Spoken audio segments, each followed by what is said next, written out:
Hey everyone, it's Lisa.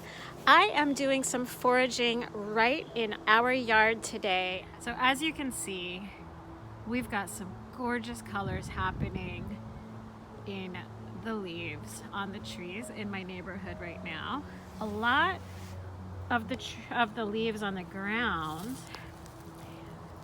you know, since they've already fallen, they are brown. But I see a few, like this one here, that's like a beautiful orange, and another one over there, and some yellow ones. I'm going to be looking for leaves that really aren't brown yet, but are just beautiful, like this. And I am going to try dyeing with oak leaves once again. Last time I did it in the spring, so all the leaves were bright green. And so I hear that you can get a different color. So I have a 5-gallon bucket, and I am going to fill it up with the most beautiful leaves I can find. So I see like this one here is one that I want to get. So I'm just going to go around my yard and collect a bunch of the leaves that look like this. I'm pretty sure Owen is going to help me, and I'm going to fill up my bucket. And then I think this evening we're going to do some dyeing with autumn leaves. So excited to see what kind of results we get. Hi. Hi. We just finished splashing up some crystals, and look what they have. So he got a geode kit. Well, let's try to focus in on that. There we go. That's very cool. So yeah, Owen was busy smashing up some geodes, and Mommy is about to go look for some beautiful fall leaves. Are you gonna help Mommy collect some leaves? No. No? Okay, well, you play with your geodes, and I'm going to be around the yard collecting some leaves, okay? Okay. All right. You say bye, everyone? Bye, everyone. Okay, wave.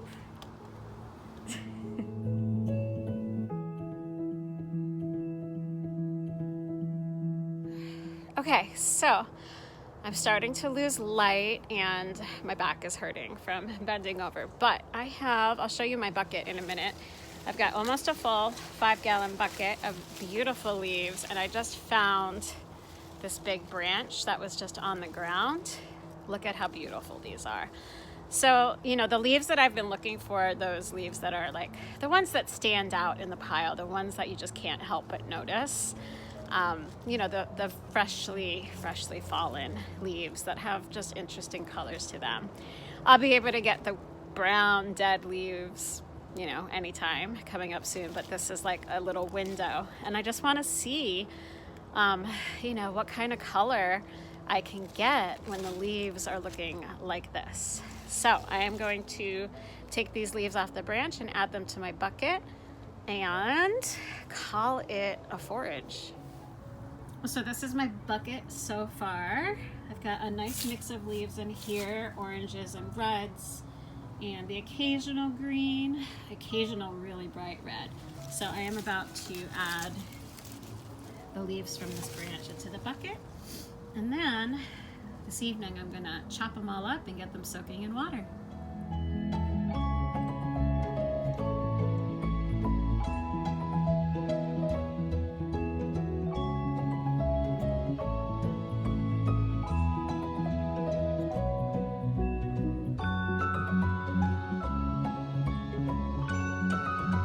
So I just spent a ridiculous amount of time tearing up these leaves. They are so pretty. I got a little lazy at the end, so the ones on top have much bigger chunks. Basically, I don't think that chopping them up, a lot of natural dye material, the more you chop it up, the greater surface area is exposed for more color to be released. I don't know that that really matters so much for leaves. What it matters more is just condensing the volume to such that it can fit in a pot. So we're about, you know, 3/4 of the way full with leaves, and I'm going to go ahead and fill this with water and let it soak overnight.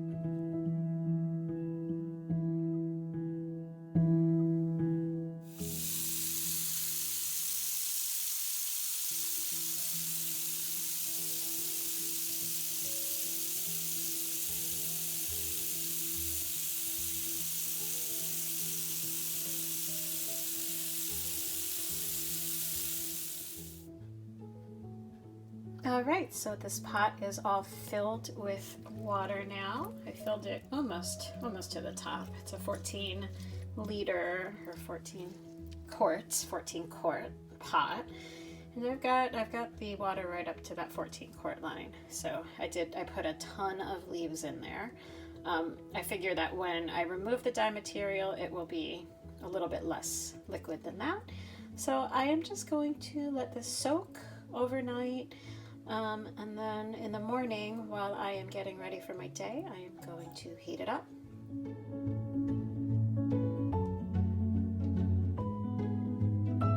All right, so I finally have the heat on my dye bath. Let's see. It's barely heated up. I don't think that there's really too much color being released just yet, but this will definitely intensify and darken. So yeah, I'm expecting to get brown, but what I have heard is that you get like different tones with leaves from different seasons. So I also learned that if you mordant your wool with alum, you can actually get a yellow. So I've got a couple of experiments that I want to do with this. I'm going to be dyeing both mordanted and unmordanted wool, and I'm interested to see if there is any difference in color.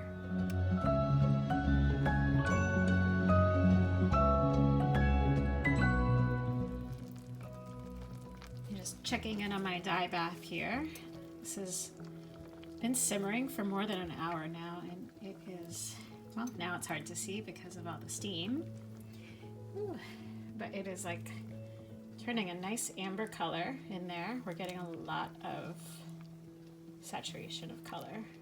So yeah, this is great. I'm gonna keep on letting it simmer for a while, and then I'll probably let this one cool overnight before I strain the leaves out.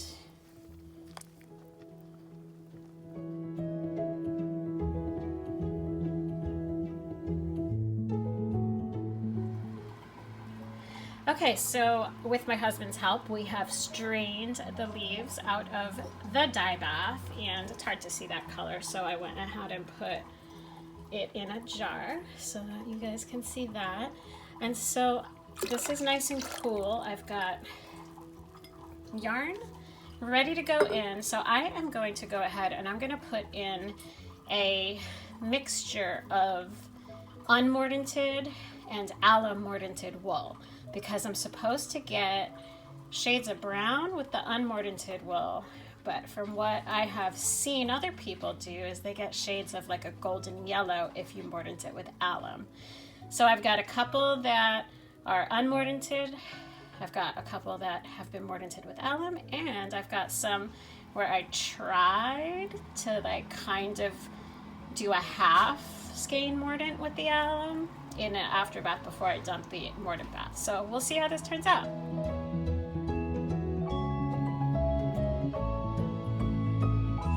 So first to go in is an unmordanted skein. So this is 100% merino, non-superwash.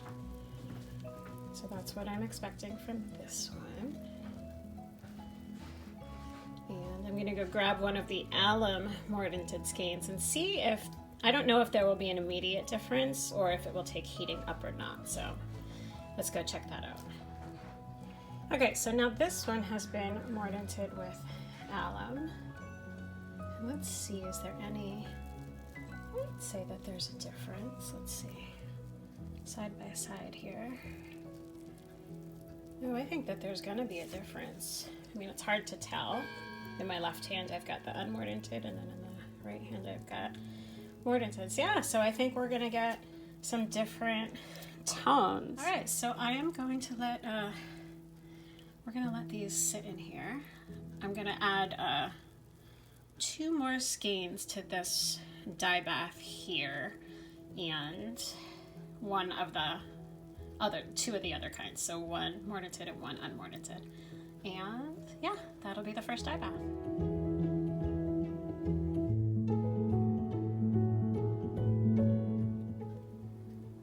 right, so all 5 skeins are in my dye bath now. 5 is the maximum that I can handle in a dye pot at any given time.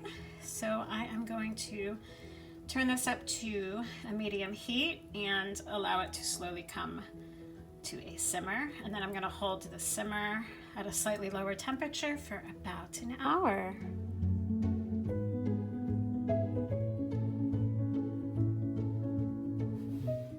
All right, so just to check and see what this dye pot is doing with the non-mordanted and mordanted wool, I've got both colors here, you guys. You see I've got gold and I've got brown.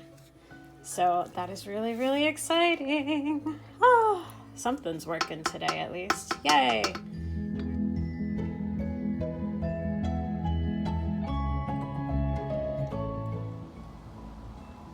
Oh, guys, the many shades of autumn leaves. This is just some of them, and they're kind of all on top of each other right now, so I'll try to spread them out too. But look at that. You can definitely see the 2 skeins that were in the alum, that were pre-treated with an alum mordant, and then the others were not. And so the ones in the alum are the golden colors, and then those different shades of brown were all just no mordant with the autumn leaves. So I think they turned out so gorgeous. I've got a couple different bases here, so they, you know, the colors picked up differently in the different dye baths and on the different bases.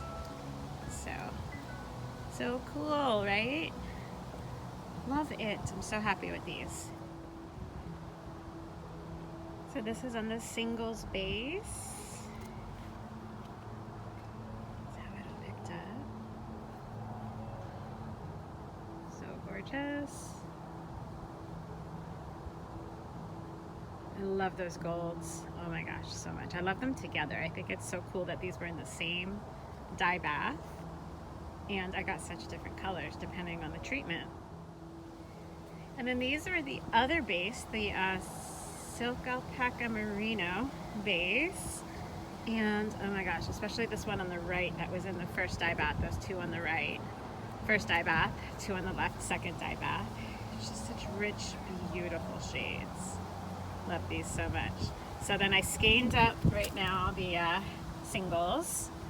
So those are the singles, and then I'm going to take some footage of them in the leaves in a minute. Okay, here they are all together. So these last 4 on the right are my other base. The 2 on the left are the first dye bath, and then the 2 on the right are the second dye bath. I just think that these are just so gorgeous. I'm going to dump them in the leaves for some pictures. Oh my gosh, so pretty. So beautiful. I love this so much.